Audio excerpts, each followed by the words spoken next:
This is the place for information on all things mirrorless, and today we are looking at adapters, dumb adapters, smart adapters, focal reducers, autofocus adapters, plus any other kind of adapter you can think of. If you want an in-depth look at how to fix vintage lenses onto mirrorless cameras, check this one out. Mirrorless cameras like this one are, in my opinion, the biggest advance in photography in many, many years.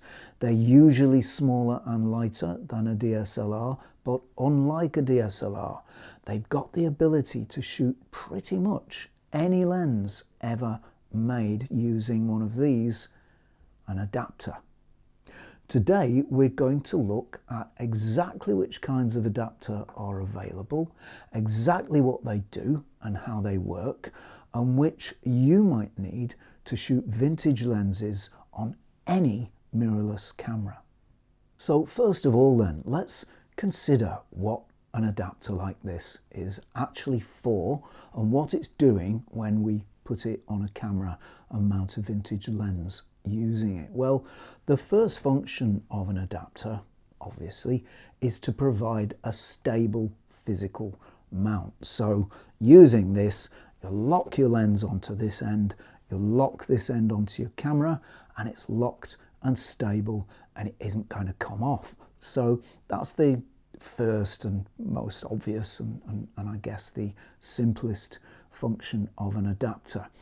The second or next function of the adapter is to set the right distance between the rear of the lens, which is here on the adapter, the rear of the vintage lens, and the sensor back here in the camera. And that distance, the distance between the rear of the lens and the sensor, or the film if you're shooting on film, is called the flange distance. And that distance is different for different film SLR systems. So let me demonstrate using an adapter. So this adapter here that I've got here, this is for AI to NEX. So this is to mount to a Sony E-mount camera, and the vintage lens mount that it's made for is the Nikon mount, the Nikon F mount. So using this adapter, you'd put your Nikon F on here and you'd put this part here onto your mirrorless camera. So if we compare that to another adapter, here's the one for Konica vintage lenses. This is actually on a lens at the moment, so I'll take it off. So here is the Konica adapter and here is the Nikon adapter, and you can probably see that they're significantly different in size. If I put them together, compare them, you'll see that the Nikon is quite a bit larger, quite a bit longer than the Konica adapter. So the flange distances of Nikon cameras, film cameras, and Konica film cameras are different, and that's true of every vintage lens mount. So the Olympus system, Zuiko system, had its own specific flange distance. The Nikon system has its own specific flange distance. The Konica system has its own specific flange distance.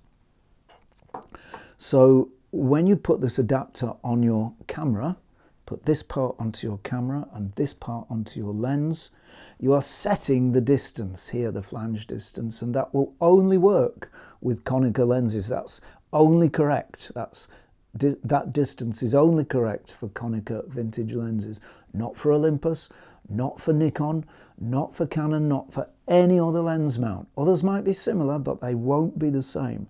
So each mount for each different film SLR lens that you're using needs a different adapter because the flange distances of each system are different. It's important to note here that all film SLRs, like this Nikon, had a long flange distance. The Nikon had the longest, actually, but I'll show you why that is, why all film SLRs have a long flange distance. We'll take the lens off, I'll wind the camera on, and inside there you will see a mirror. I don't know if you can see that there glinting in the light, but it is in there. I'll do a close-up to let you see it more closely. But there's a mirror in there. And that mirror, you'll probably see this if I actually shoot the camera, that mirror has to flip up when a shot is taken. Do you see that? Do you see the mirror move?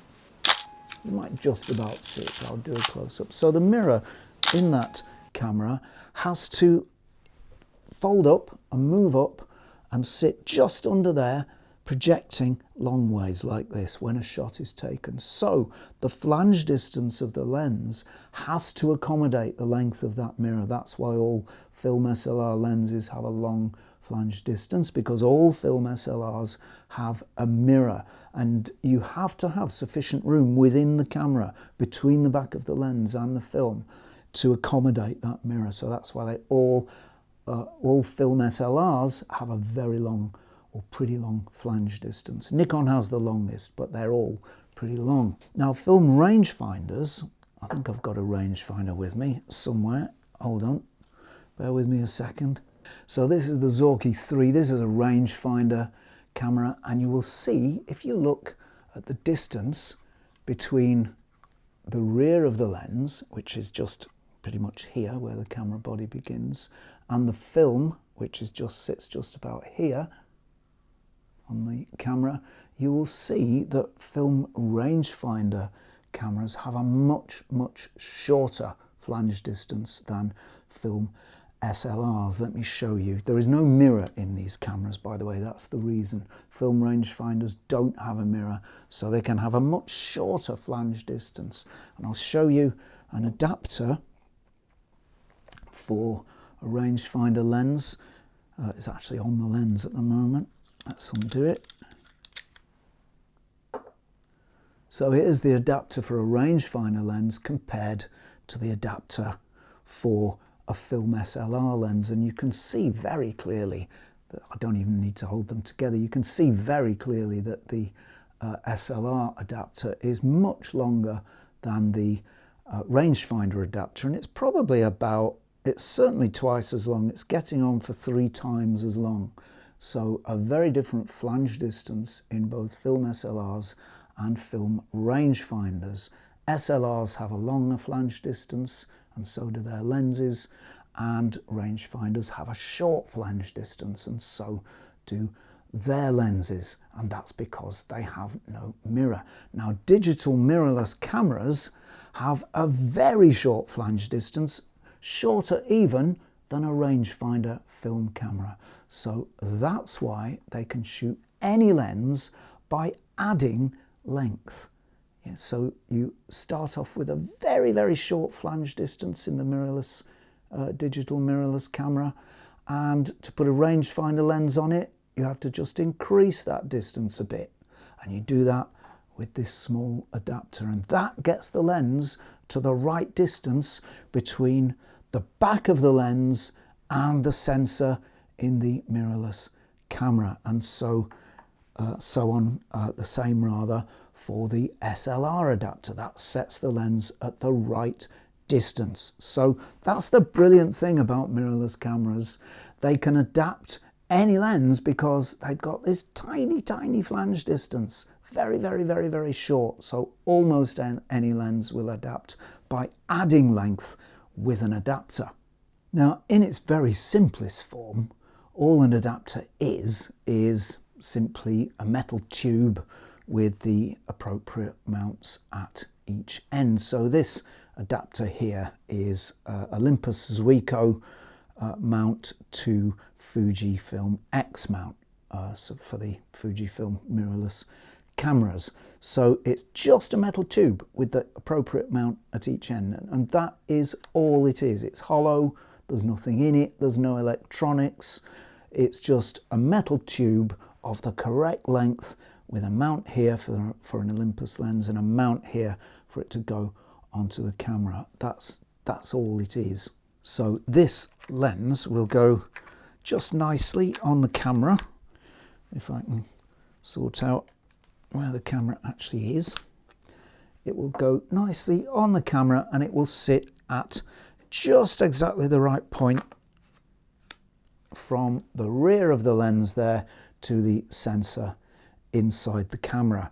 But of course you'd need a different adapter if you wanted to adapt, say, an M42 mount lens to this camera. You couldn't use the same adapter because the mounts of the lenses are different. So if I wanted to mount an M42 lens to this camera, I would need an adapter with an M42 mount here and of course a Fuji X mount here so that I can actually put it onto the camera, and so on. That's the same with any lens that you want to adapt. I've just taken off this L39 Industar 61 rangefinder lens, and you can see that's got a different adapter again. So any lens you use has to have a different adapter. Not all the mounts are the same, they're all different.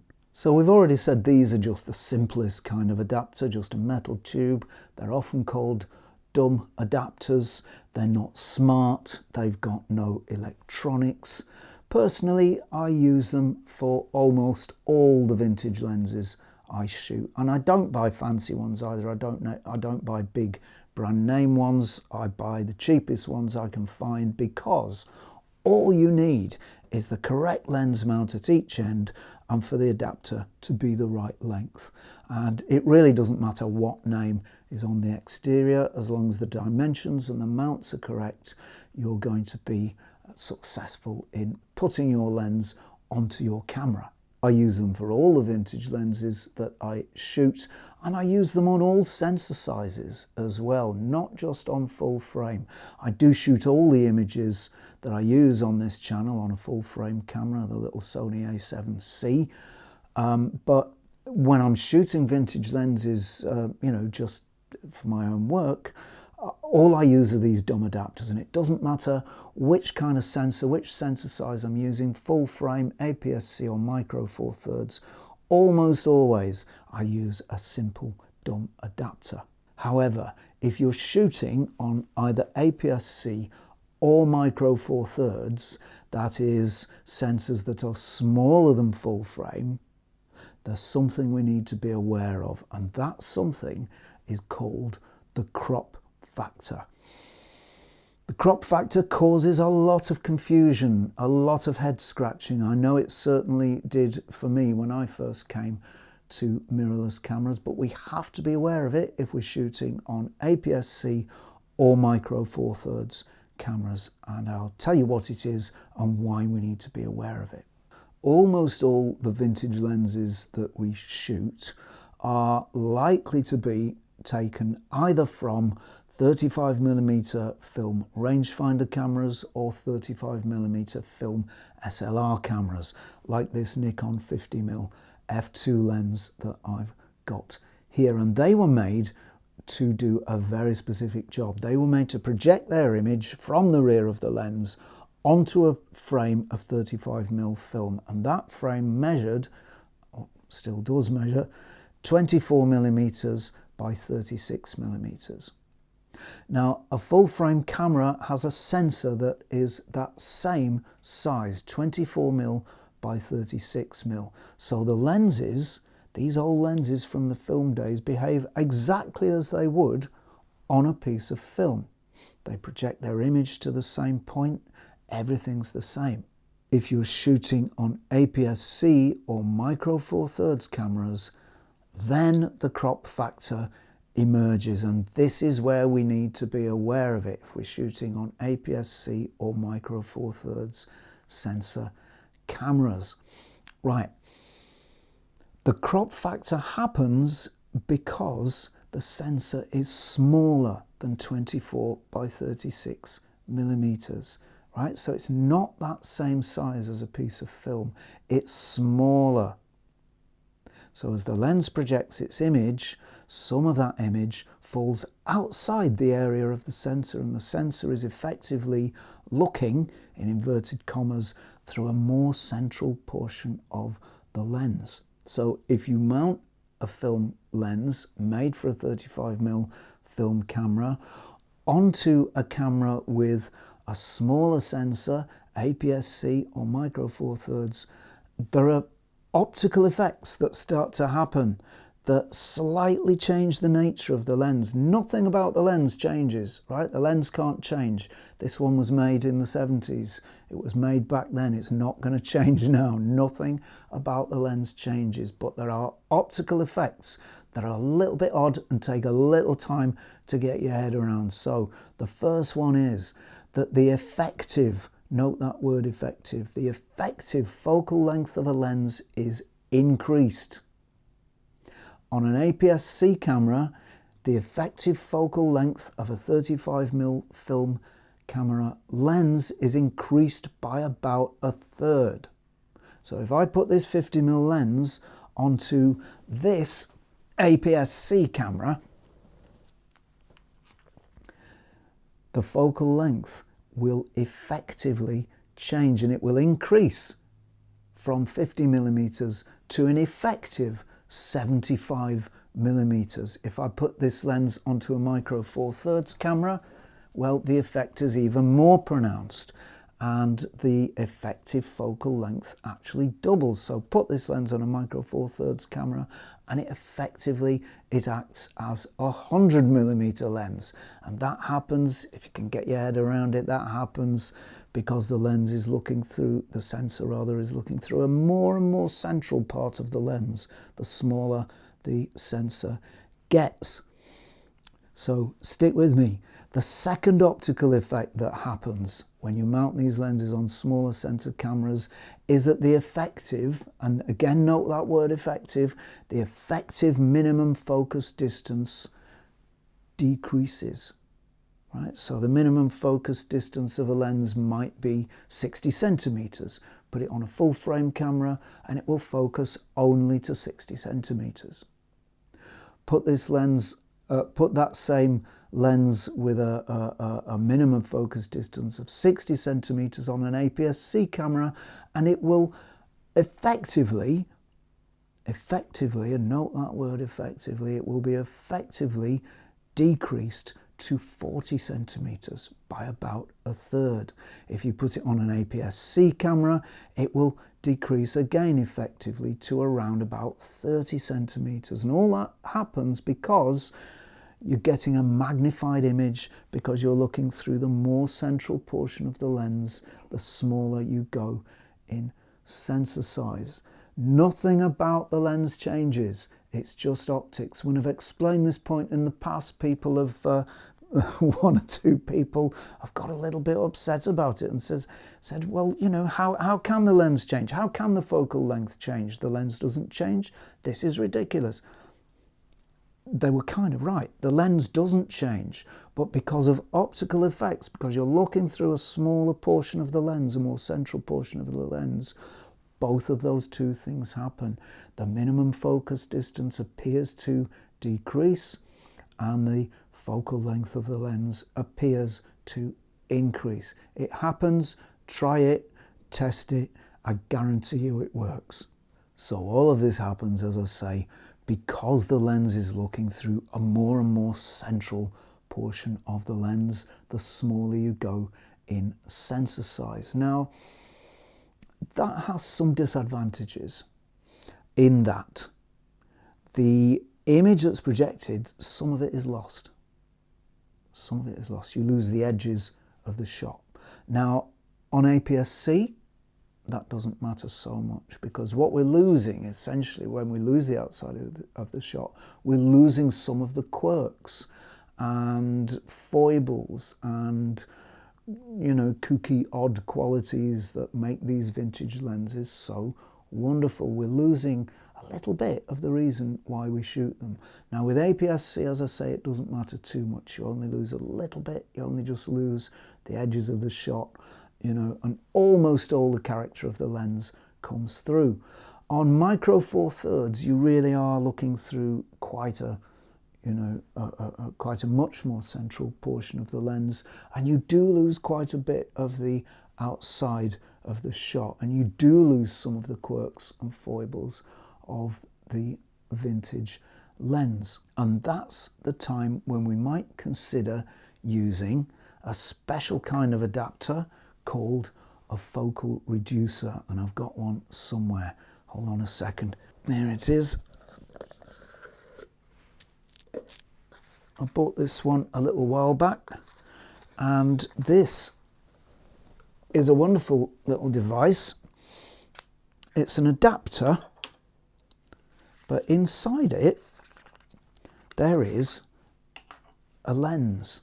There's an optical element in there. I don't know if you can see that glinting in the light, but there's actually an optical element in there, a coated optical element. And what that optical element does is it takes the image that's coming from the back of the lens and it squishes it down. It squashes it and compresses it, and it makes it fit on the sensor. That's what the optical element in there, in the reducer, in the focal reducer does. It squashes the image down so it will fit onto the sensor. This is one I bought for adapting M42 lenses to my Fujifilm camera, to my Fujifilm X-T3. You can also get them for aps-c, for micro four thirds cameras, and there again that squashes the image down so it almost all, 95% of it, will fit onto the sensor. So what you get there when you shoot one of these focal reducers is essentially a full frame image on a smaller sensor camera, either aps-c or micro four thirds, and that is really cool. We're getting a full frame image on a smaller sensor camera, so that all of the characteristics of the lens, all of the quirks, all of the foibles, all of the oddities are fully preserved. There is a caveat with these, in that you will need, just as with any adapter, any of these adapters, you will need a different one of these, a different focal reducer for each lens mount. So that's why I bought an M42 one, because there are, gosh, thousands and thousands of vintage M42 lenses around. There's, you know, an almost limitless variety of lenses to put on this adapter that this adapter will take, and that I can now shoot on my Fujifilm camera as though it was a full frame camera and get all of that image preserved. So because you need a new one, a different one rather, for every kind of lens mount, you might want to follow my strategy of getting one that will accommodate and accept many lenses. A really good one for that is M42 or a K-mount one. Those are good as well. K-mount lenses, there are thousands and thousands of those.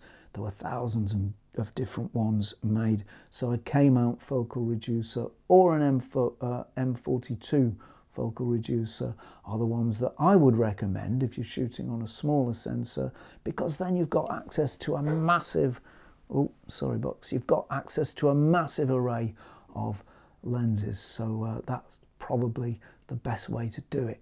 There are two other types of adapter that are really pretty interesting and really very useful. And those are, well, I'll tell you the first one first. The first one is an adapter that has a little chip. It'll make a little sound when you're in focus. So you turn your lens in the ordinary way, manually focus, and when you're in focus, you get a little chirp or a cheep sound to let you know when you're in absolutely perfect focus. So those can be really useful. The other kind of adapter that is similar to those adapters is the autofocus adapter, where you mount a lens on the adapter. It's got electronics inside it, little servo motors. So you mount the lens on it and it will actually turn. It will rotate. It doesn't rotate the lens itself. It has its own focusing helix, and the motors, it turns by motors, and when you're in focus, it stops. So using an adapter like that, you can autofocus any vintage lens, and that is a really fantastic thing to be able to do. It's nice to focus manually, sure, but it's a real technical marvel to make a thing that will actually focus one of these lenses automatically. I haven't tested an adapter like this yet. I was sent one a little while ago, but unfortunately it wouldn't work on the camera that I had at the time, the Sony A7. However, I now have a more modern Sony a7C, so I'm hoping I can contact those people and get another one sent over. They are expensive and they are fairly slow. They're not the fastest autofocus. So if you're thinking imagining that it's going to be as quick as, you know, just any modern lens on a modern camera, no, you're going to be disappointed. These take a little while to focus. Sometimes they go back and forth. Sometimes they don't find focus. But sometimes they do. Often they do. And more often than not, they do. And they're a great thing. But they are a little expensive. And I'm not sure that they're really absolutely vitally necessary. And indeed, they kind of take a little of the fun out of using vintage lenses, because part of the enjoyment is focusing that lens, having control over the focus and making that sharp focus yourself. But a very interesting technical thing, and one that I hope to test pretty soon.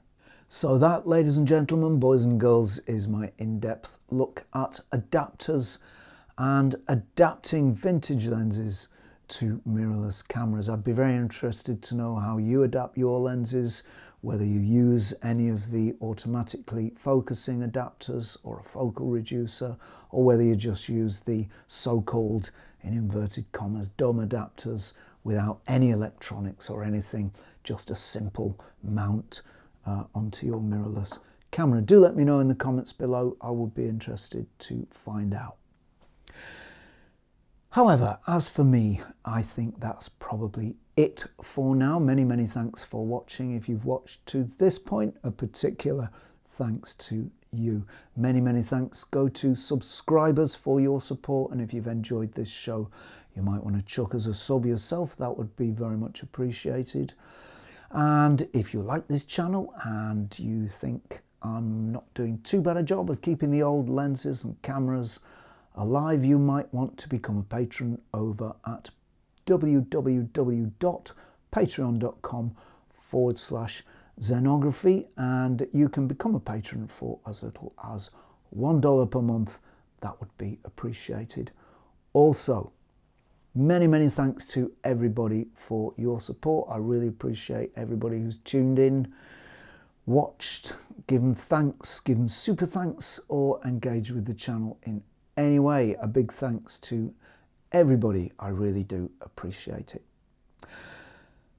As for me, that's it for now. So if you're not doing anything too irksome, dreadful, irritating, boring or awful next week around this time, please do check in and join me for a spot more Zenography.